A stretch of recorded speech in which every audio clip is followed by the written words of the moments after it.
I'm Patrick Pacheco. Coming up on Theater, All the Moving Parts, a chat with someone who loves a good fight, Ron Peretti, who's called upon when tempers flare in a play.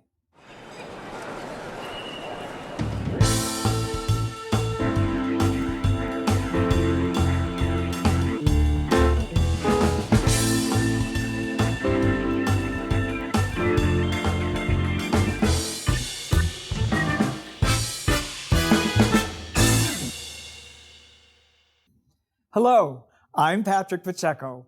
Welcome to this episode of Theater, All the Moving Parts at the Actors Studio Drama School at Pace University in downtown Manhattan.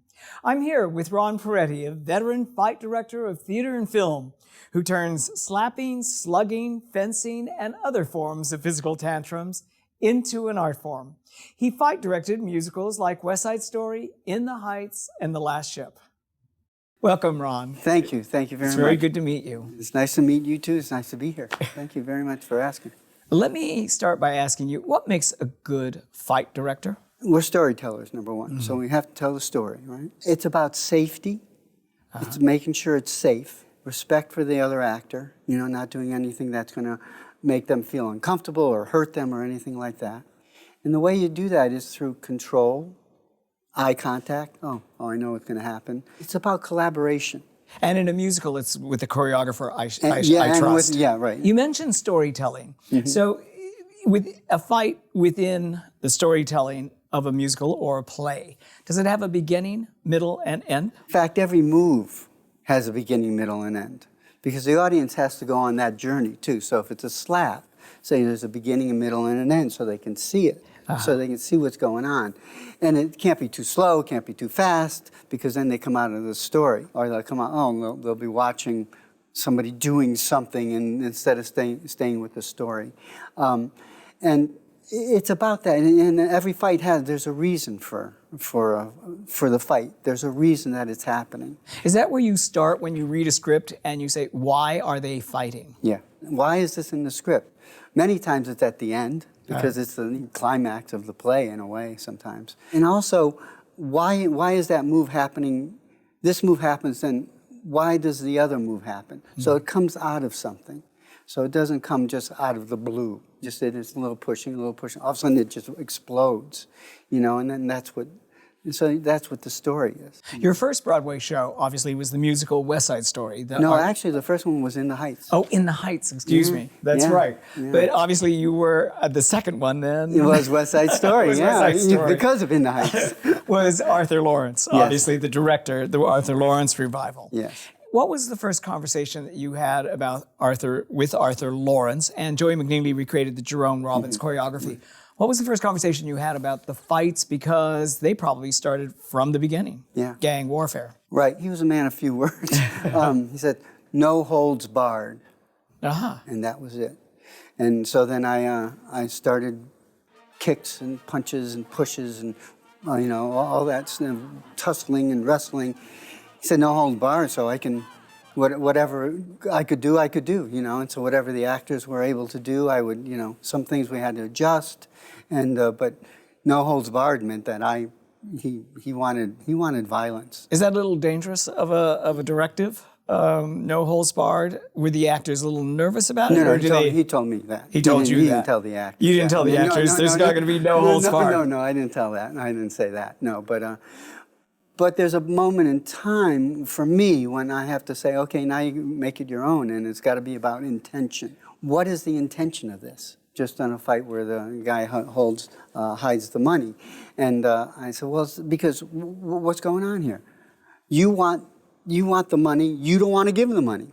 So that it helps actors to know why they're doing things. In what production is that, Ron? That's in the Seven Guitars. Seven Guitars, the August Wilson play. Yeah, right, Arena Stage. At Arena Stage that you're doing. Yeah. In terms of West Side Story, you meet the cast, and you're going to talk about gang warfare. Right. And do you talk about intention, or is the first thing that you do is that you size them up? You look at their height? Do you look at what their capabilities are? Do you interview them and ask, What's your experience in fighting? Well, a lot of times I'll come in with an idea of things. Okay, I say, how about you do this, you hit here, you punch here, then you're gonna walk over here and grab him, and then, so I'll see what they can do. And does left-handed, right-handed mean much in terms of the way you pair people up? No, not necessarily. I think with sword work, it does, you know. Sword work, it depends if they're lefty or righty, then you would, because then you would do different choreography with that way. Do you have time to interview your fighters in terms of their experience with fighting? Do you have time to ask them, or maybe perhaps they volunteer it and they say, I'm a martial art expert, I have a black belt. All right. Yeah. When you hear that, I say, well, that's great that you know that because you can move your body well, but you have to unlearn things because it's not the same. The speed in martial arts, on stage, it's got to be slower so the audience can see what's happening. It can't be like too slow, but well, it depends on the fight. But you got to be able to see it. If you go like that, the audience is going to, wait, Right. what happened? So, and also, you know, with a punch, you want to go like this, right, with a real punch. But on stage, you have to make it bigger. and when an actor says to you, I'm a little uncomfortable about being hit, it brings back issues. How do you establish a sense of trust or that he's going to be, or she, or they are going to be okay? Well, we have that conversation. I said, what are you comfortable with? Is there a spot that you don't want to be touched? The actors and me have to have a conversation about where they're comfortable. And in the beginning, I don't want to be touched on my neck because of that. Okay, fine, we don't touch you there. So whatever their issues are, I try to adjust them. I address them. Yeah, it's trust, as you said earlier. It's about trust and the comfort level. How do you establish trust between the two people that are fighting? I make them comfortable.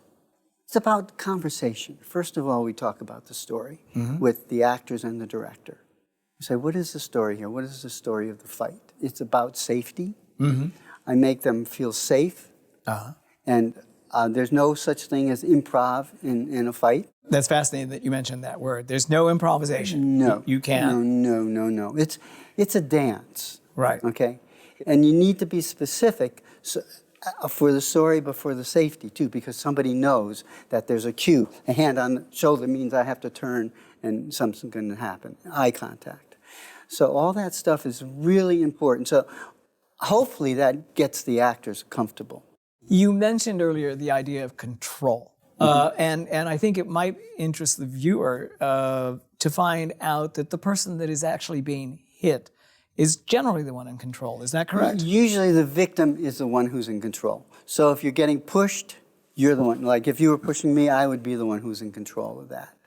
And you would look like you're pushing me, but there's no control. Your energy would go back, and I would go forward. So the trust is there, but they know that before it hits you, right. you're to fall. And then falling, of course, is a big part of it. Yeah, You must definitely. teach a lot how to fall so you don't hurt yourself. Yeah, definitely. What are the factors that go into falls? Well, first of all, you try not to stop with your hand because things could you could hurt your hand. So there's ways of falling where you would come on your shoulder or use the side of you. So it depends on the front fall or a back fall or things like that. Sometimes if they have a hard time falling, if there's furniture around, I'll have them hit the furniture and then so they can control the fall a little bit more. I can do a demonstration if you'd like.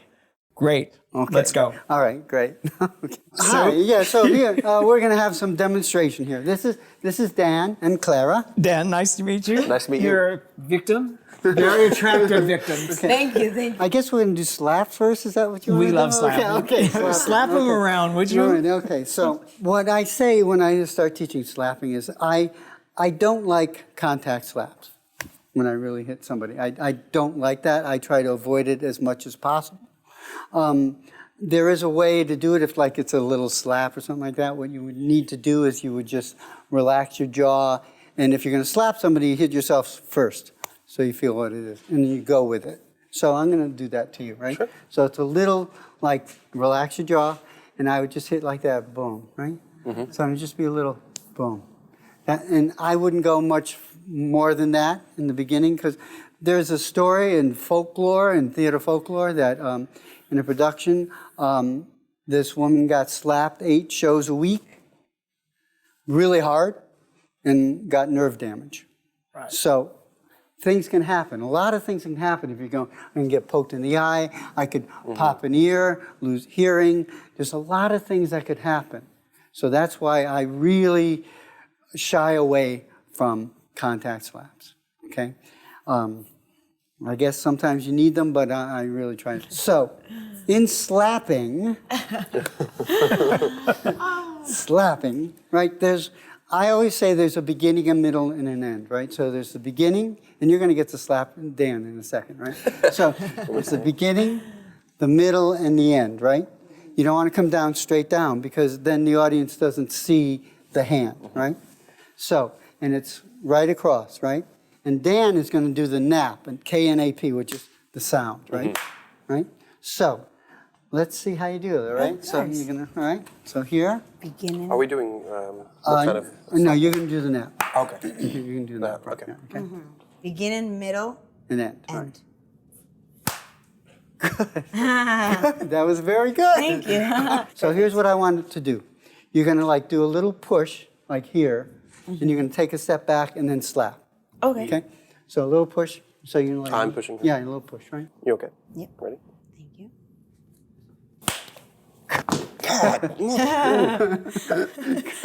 That was very good. It's amazing how Mr. Ron always laughs. I love it. I love it. I love it. It's just like, I'm going to add something, okay? Perfect. So be here. So let me do it. So here, boom, eyes. Perfect. Thank Right, you. great. So as you fall, remember you're going to fall here, right? And you're going to turn and use this side of your leg, right? So you can take the step, come here, and Cool. You want me to slap the hands there? if you want. Okay. Can I practice the fall? Sure, yeah. Push. Eyes. Right. Don't use your hand. Yeah. You Oh, you don't want me to. No, I mean When you when you fall, Oh, got it. right? Okay. When you fall, use your hand, don't use your Don't hand. use your hand. Don't use your hand. You can break your hand.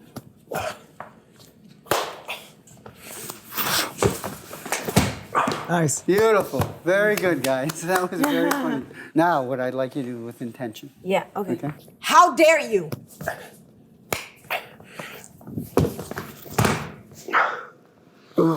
Good. Perfect. Very good. Very good. Very good. All right. There are sometimes very violent plays, like Extremities, for example, in which a woman is very much abused. And it can make the audience uncomfortable, it can obviously make the actors uncomfortable, and yet it's conveying a very important thing about how a woman should defend herself Right. when in a threatening situation. Right. How does that play out? It's really a fine line, you know? I mean, you have to bring the audience with it where they're not like totally horrified and come out of it. But it's about the story of the play, of the moves. Less is more. Uh-huh. So it's not too much. Sometimes it gets too much and it gets too uncomfortable. But so you're bringing the audience on the journey to see what's going on. And hopefully that helps the audience. You know, the audience knows when somebody gets hurt on stage. They can tell. Certainly, what an audience is looking for in a situation like Extremities is catharsis for the woman. Yeah, right. You know, they really want the woman to overpower the man and get some kind of revenge Right, yeah. for that. So catharsis is what we're looking for. Yeah, I think so. So are you up to it, Clara? Yes. Okay, so this is going to be called the Family Jewels. Okay, all right, okay. So, again, the way to do this is eyes, target, and you're going to hit right in here, right? Mm-hmm. With the flat of you're going to point your toe, and you're not kicking like a football. You're not kicking from your thigh. You're kind of chambering it a little bit. So it's eyes, you pick the foot up, and you kind of like in and out. That's all it is. Just do that slowly for me for now. And that's it. That's it. Try one more time with a little more intention.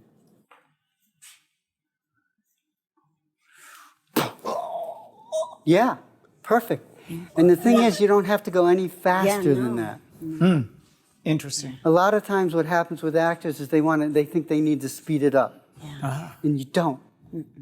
That told the story. Because stage time is different Yeah. than real time. Real time, yeah. Yeah. You can say like So what's going to happen is you're going to come around here and grab the back, just put your hand on the bun. Oh, you want me to do it too? Yeah, you can do that for now.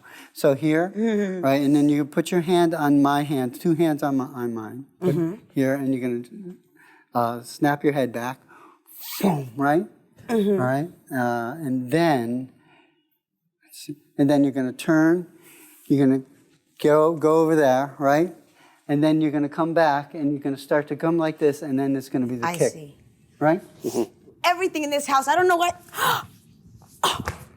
You.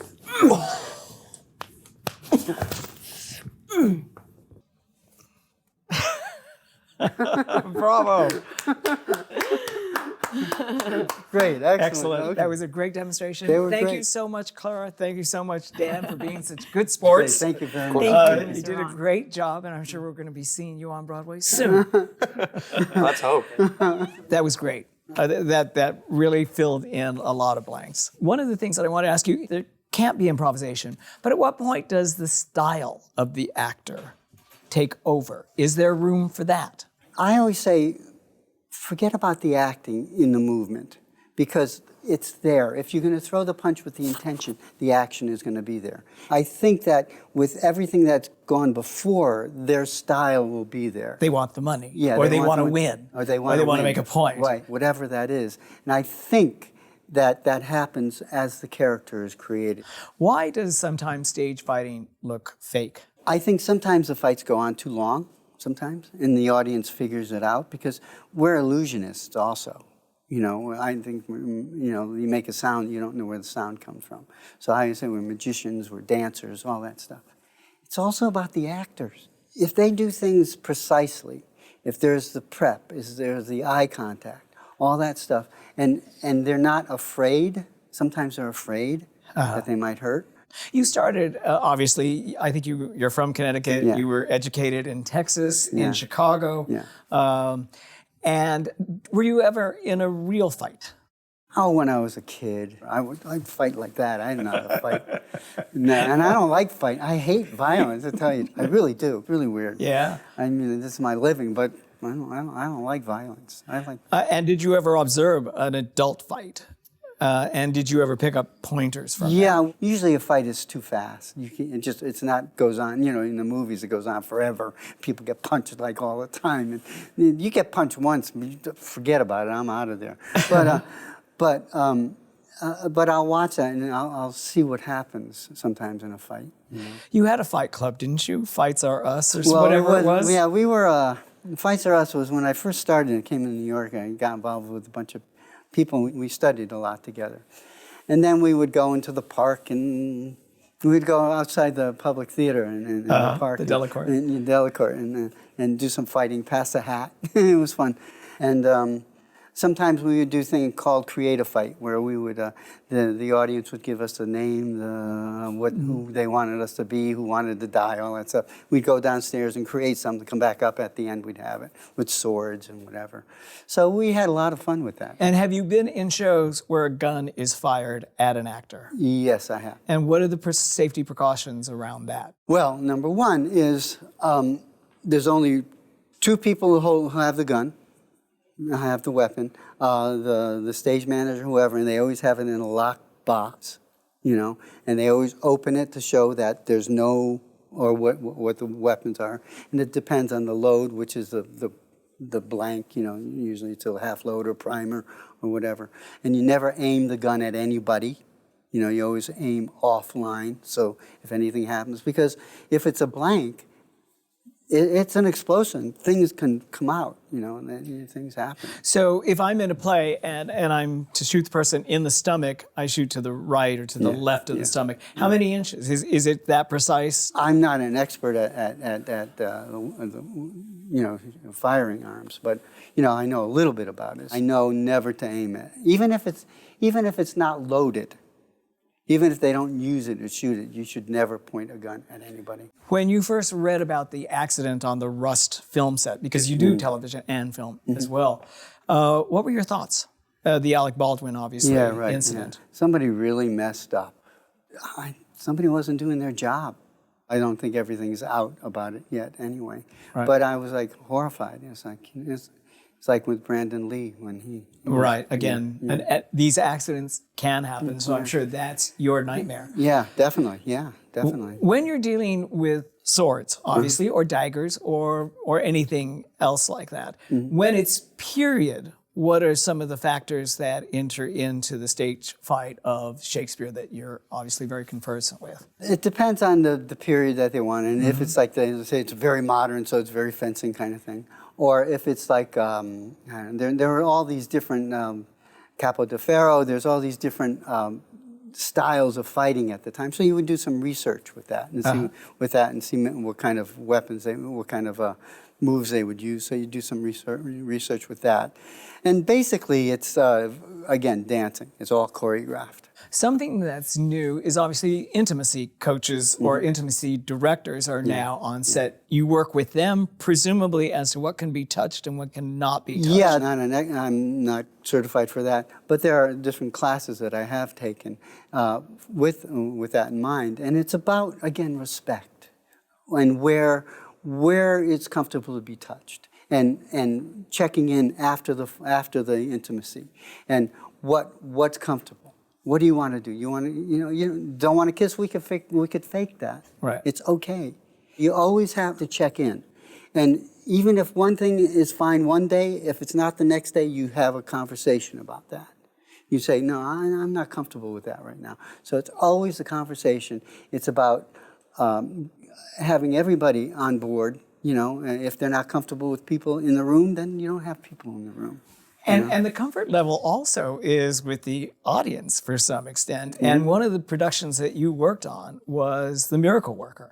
And the comfort level in terms of hitting a child. I suppose that it was easier for the actor who plays Helen Keller to hit the teacher. When you're talking about gender, a man hitting a woman, women hitting each other, a child being hit, an adult hitting a child, those complications, taking in the comfort of the actors as well as the comfort of the audience, must be definitely. pretty complex. Yeah, it is. I mean, I have no, it depends on, again, story. What is the story? If it makes sense, I think the audience may be comfortable with it. But, it's still upsetting to see a child get hit. Also, people know they're watching a play, too, hopefully. Right. And so, you take that all into consideration. When there are accidents, why are there accidents? Somebody actually gets hit, bruised, hurt. Because maybe there's a momentary blip or they're not doing exactly the right move. Ask actors to remember the control. This is the part where you don't have to be in the character. You just have to do the moves. And all that is going to come. It's all going to come. Because once you start getting in the moment, it's dangerous, number one, and also it's not great for the audience. And one of the most famous episodes of a fight getting out of control was in I Hate Hamlet, when Nicole Williamson, playing the ghost of John Barrymore, actually whacked the young actor Evan Handler, who in turn walked off the stage, out the stage door, and didn't come back. Yeah, right, I know. It's like, that's pretty intense. I mean, I have no idea, what the whole scenario was for that, but it must have built up to something. What did you most love about it? Especially the first experience of Into the Heights, and you thought, yeah, I love this. Well, I've always loved it. I've done it for years and years and years, and it's just something. I was never a very good dancer. I tried dancing, it wasn't very good. But so I got into stage combat. And it's just so much fun. I like choreographing. It's a puzzle. I always see it as a puzzle. Okay, how do we make this real? How do we make everybody happy? What do you want? How do we change this? And it's about the director. Whatever the director wants, that's what you're going to get from me. I'll give my input, but that's about it. And the story, is the director's story. So that's what you want to do. I love the idea that the fight director is about making people happy. So, Yeah, right. but anyway, thank you. We ran out of time, unfortunately. Oh, no. as- Oh, gosh. No, this went by fast. It went fast, very fast. Like I guess a fight should go, or not too fast and not too slow. Right, right. But anyway, it's a fascinating conversation, and thank you so much for joining us. Oh, thank you for having me. This has been great. I really appreciate it. Thank you. Thank you. And thank you for joining us.